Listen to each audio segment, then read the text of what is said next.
we're gonna go down here. There's our little cemetery at camp. And I killed a hog last night with a bow. First time I ever killed anything with it. So I was pretty stoked about that. So I figured I'd just take a little ride down here and see if I can find my arrows, since I shot about 6 times and I don't know whether I killed any more or not. I think I got 3, but who knows. It was pitch black by the time I got back down here. So rained pretty heavy last night, pretty bad storms. So it's a little muddy, but not too bad. And so we'll just drive down here, and once I get to the end of this road, I'll start this up again.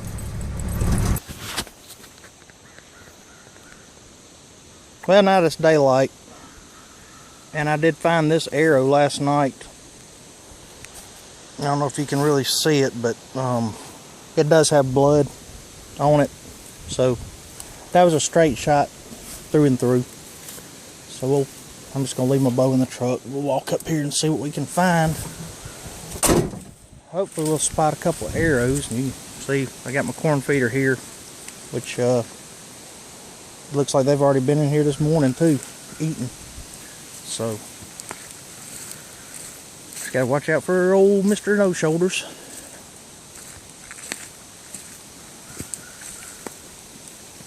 I guess I'll walk to my stand, which is up on top of this ridge. You can't even see through here, but we'll start from there, back, work our way back, just circle around. But I'll show you where my stand is, and you can kind of get an idea of what I'm hunting in as far as this side of the property. I got a bunch of different stands, but this one's been productive as far as bucks.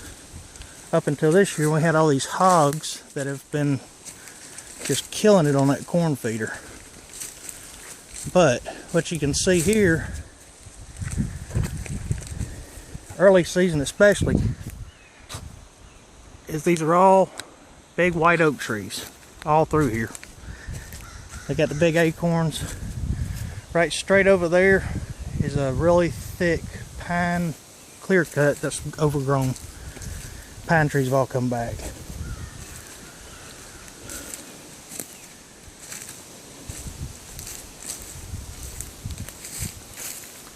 That is a rub. So bucks are back in here.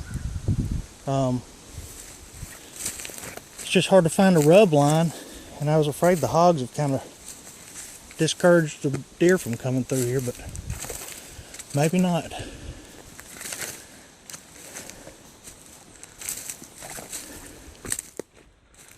So I was sitting in this stand right here, or standing in it. Pretty good ways up, and it's on a white oak tree, and you can see it's surrounded by white oaks, but I got this good for bow hunting. It's good and open. So I had clear shots at the hogs.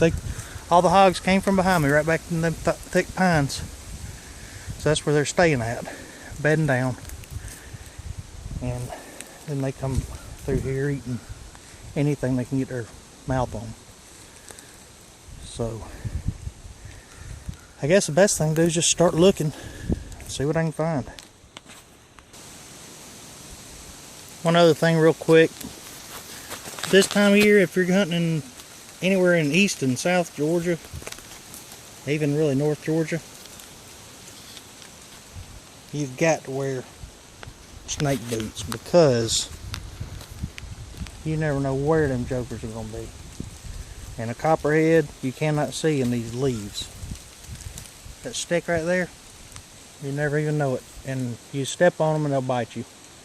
But as far as any kind of snake coming after you, and I'm scared to death of snakes.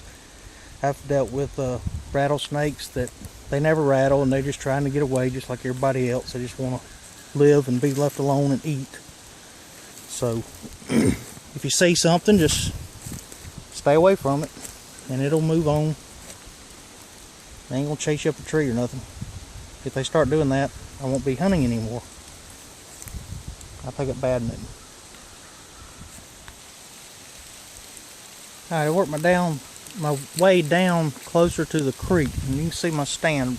Well, you can't really see it, but my stand's right there in that tree up the hill. That's an old rub from last year, and you can see they're hitting some of these trees, and I got a pretty good rub line going. So that one's from last year, but you can see them. They're starting to hit these trees, and they're all up through there. And I'll show you a rub line. He started on that one a little bit.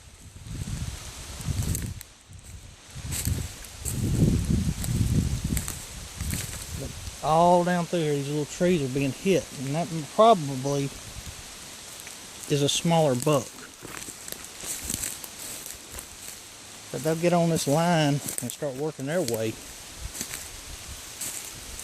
And they're marking, I guess they're marking their territory. I don't know what the hell they're doing. I guess they just like rubbing their head on trees, but when you find the bigger trees, that means their head's bigger, I guess, and the antlers are bigger. Something like that. They like these little soft,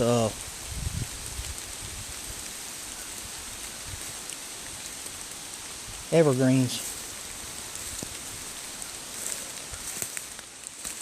So we'll work our way down this hill. Maybe one of them pigs fell over down the creek. But you can see all down that bottom, the deer will walk all up and down this creek.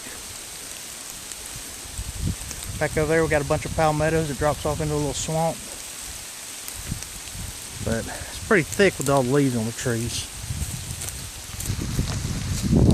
Alright, there's my stand. And there's my arrow. Another arrow. I don't think,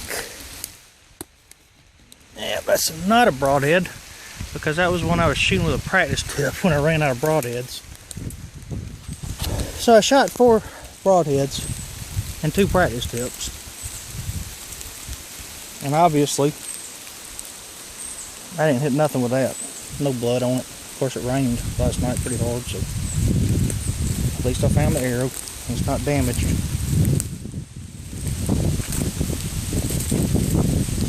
Things are about $100 a box. Alright. I've walked all over the place, found this one arrow. So I guess I'll count my losses on the other ones.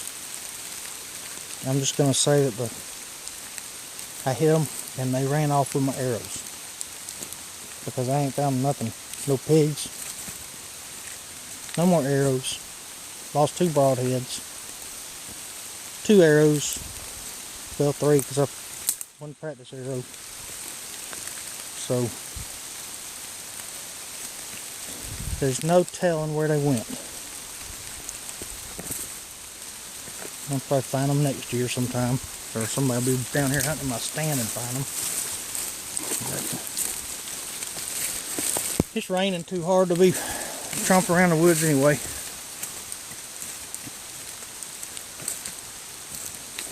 Guess I'll go do some 4-wheeling.